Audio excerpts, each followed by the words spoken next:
Yo les bitches, aujourd'hui on est sur Experimental Télé, Experimental TV pour les plus intimes.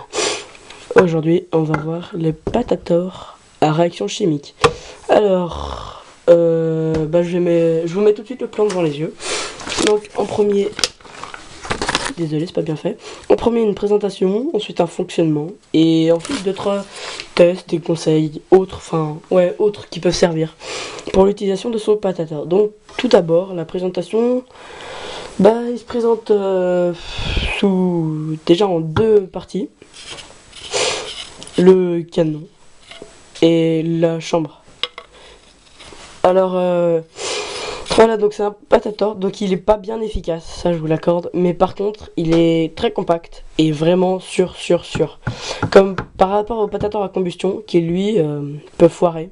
S'il est mal fait, il peut foirer, ça peut vite fait tourner à la grenade à fragmentation. Et voilà, et il est assez compact aussi, pas mal, ouais, pour des petits trucs assez dissimulés.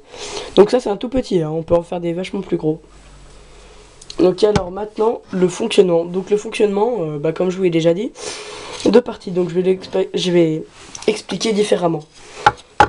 Alors en tout premier, la chambre, donc les chambres plus précisément. Donc alors ici on a une vanne qui ressort de ce côté-là en mâle. C'est du combien? C'est du 3/4, donc c'est du 20-27. Et en fait c'est très important de faire ça parce qu'il faut un petit compartiment ici pour mettre un des deux réactifs. Et ensuite, ici, on a une autre chambre, donc qui est reliée sur la deuxième vanne. Une autre chambre qui est mise pour mettre le deuxième réactif et là où le mélange sera fait. Donc moi, c'est deux écrous prisonniers comme ça. Ici, ça c'est la vanne pour libérer l'énergie, donc une fois que la pression se sera accumulée. Donc voilà. Donc alors, pour le rechargement, vous mettez, tout le premier, vous ouvrez les deux vannes. Voilà, vous mettez votre premier réactif tout au fond. Donc je conseille le réactif solide, donc qui est le menthos ou encore bien le bicarbonate, plein de choses comme ça. Alors je vous dirai dans une prochaine vidéo, mais je vais demander si jamais c'est possible d'y faire avec de l'aluminium et de l'acide. Ce serait un super bon réactif et ça produirait du dihydrogène, donc on pourrait mettre une flamme devant, ce serait encore mieux. Voilà, donc une fois que vous avez mis votre premier réactif au fond, vous fermez la vanne pour isoler les deux réactifs.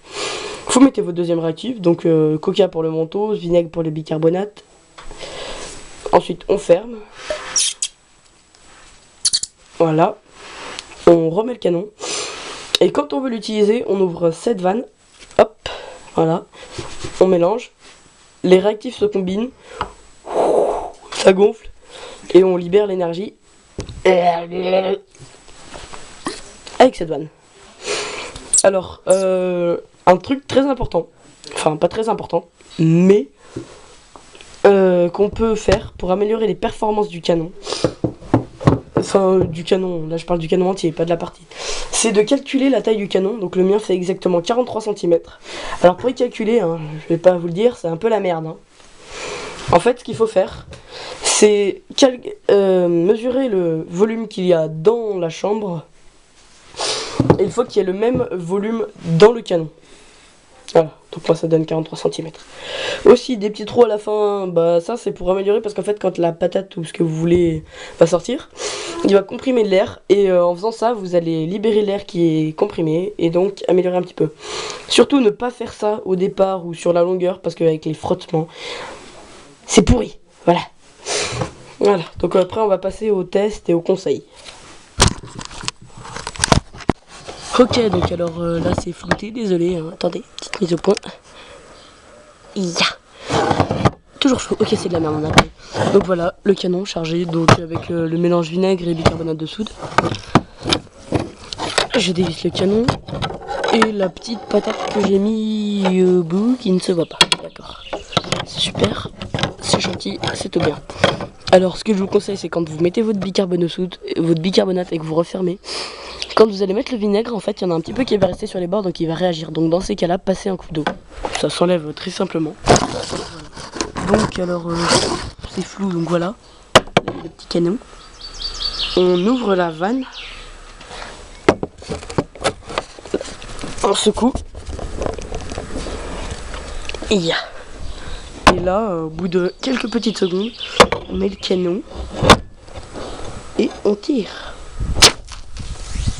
Et merde, j'ai foiré ma table de salon. Bon allez, salut.